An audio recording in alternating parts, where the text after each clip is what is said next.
Mom Training Podcast with Diana Ballard.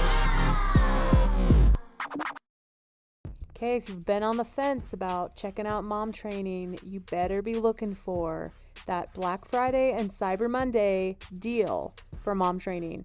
We've never had a sale like this before. It's a perfect way for you to try it out with no risk, to be able to see if you like it, join it, and we'd love to have you with us. So make sure you're on the lookout. Sign up for the newsletter if you want to be notified about the Black Friday deal for mom training, and let's do it. Hey, so remember that time when you were like really good at what you did? Meaning, like back before all this, pandemic stuff happened and, just all this craziness. Remember when you were like completely on top of your game? Maybe you're like, I don't know if I was on completely on top of my game, but there were things you were doing darn good. Things were flowing, things were happening. And I mean, obviously we have places that we fall short in, that we struggle in, that we need to work on.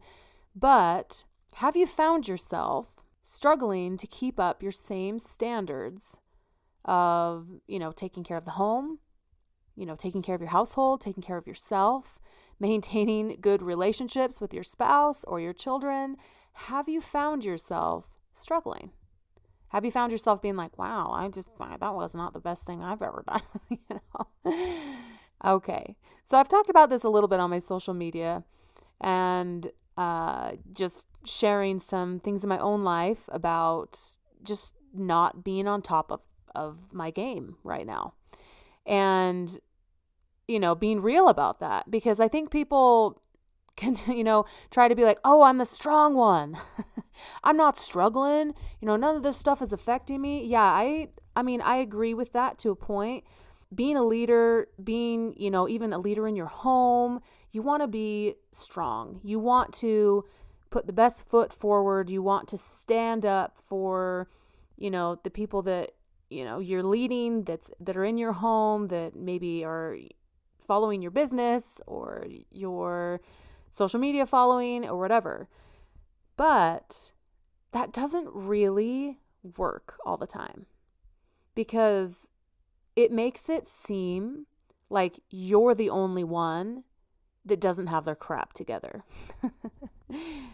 Okay, and there definitely are different levels of people having their crap together or losing their crap, okay?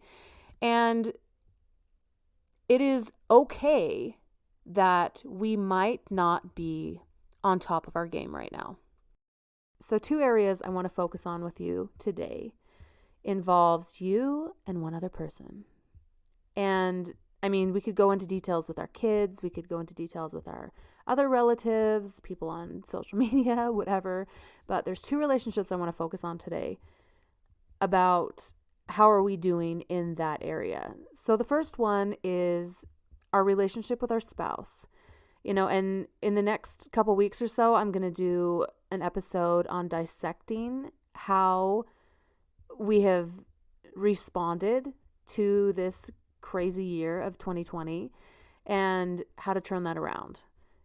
And our marriage relationship is definitely one of them that has, I guarantee, taken a toll from all this stuff. No matter how prepared you are, no matter what training that you've had before, this has been a stressful time on marriages in a lot of different ways. So maybe you have not been in your best behavior with your spouse. And you might feel bad about that. You might be like, oh my gosh, have I totally messed it up?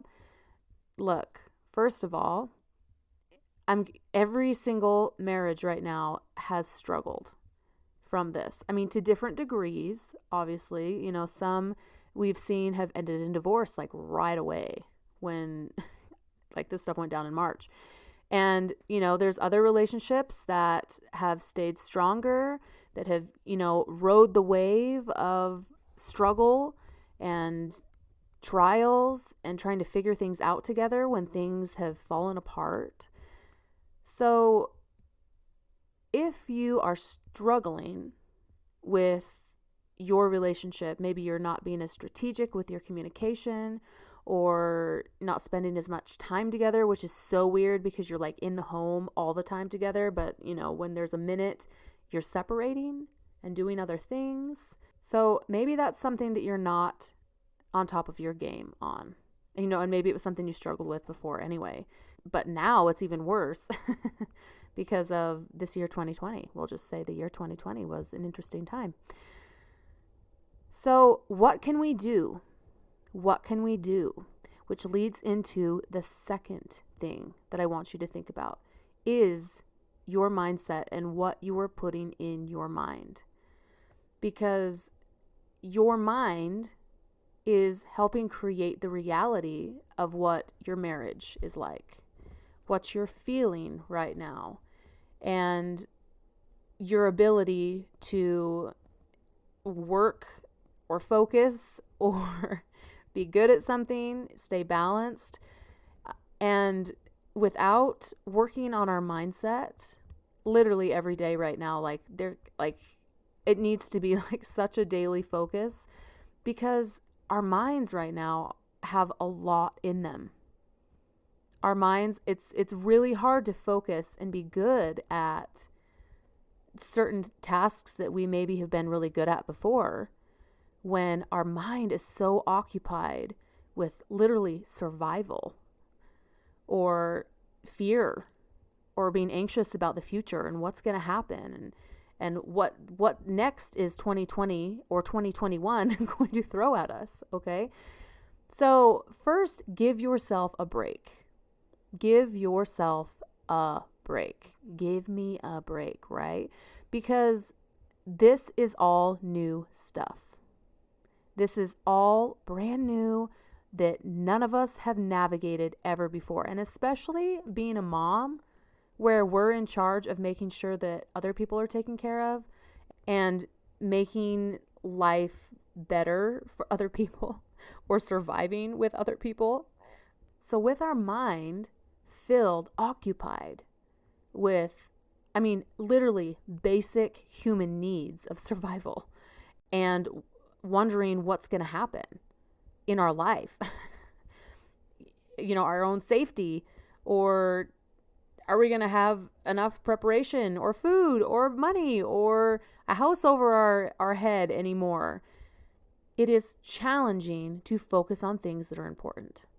It is challenging to focus on our marriage or being kind or taking care of ourselves or staying off social media, which is feeding all of those negative things that we're feeling. So I'm going to give you a little assignment to work on. And that assignment is to think about the things that are on your mind a lot, which is, what's going to happen in the future?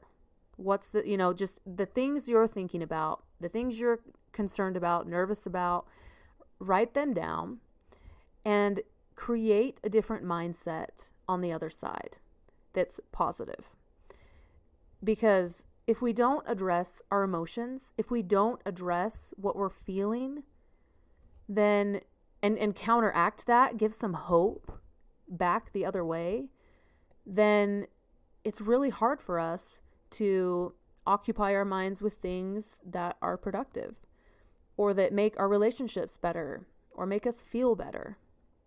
So figure out the things that are in your mind that need some help. And again, it's not your fault. You're not alone in this, but it's time to start having a healthier mind right now. I am just convinced that I don't know when all this stuff is going to end, and I've been waiting long enough. It's just I just can't keep holding off anymore, if that makes sense. Like, we don't know when everything's going to calm down. We don't know when things are going to go back to quote unquote normal. So we have to be able to start becoming more resilient now and adjusting our mindset to changes and trying to create, our sanctuary at home, finding purpose in what we're doing and in the home and with our family and enjoying that and trying to focus on what we do have, what we can do, what we do have control over, because there's a million things we don't have control over right now. There's a million unknowns. And you know what?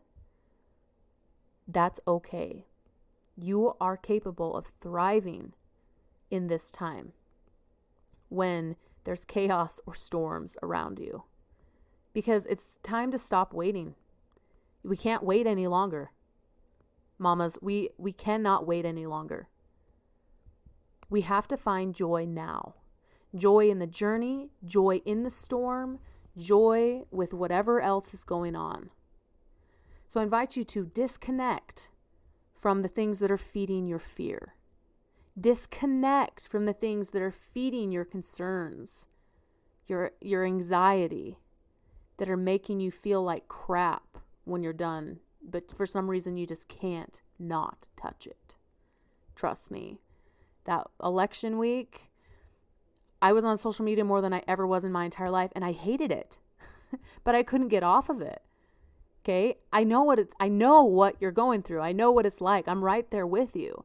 When things are challenging, when things are unknown, it's hard to not want to know what's going on, what you can do, how do I prepare, what, yada, yada, yada, yada. But when it comes down to it, after that week, I realized, you know what?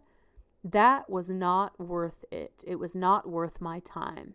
And I cannot waste another week. I cannot let another week go by where I'm not working on loving what I have right now. I won't do it. I won't do it. And I'm going to do everything I can to counteract my fears, my concerns, and try to turn my focus more to what I do have, what love is here, what joy is here, and how I am blessed. That I'm not saying I'm ignoring things, but I also can't have it consume me, and neither can you. So know that you're not alone,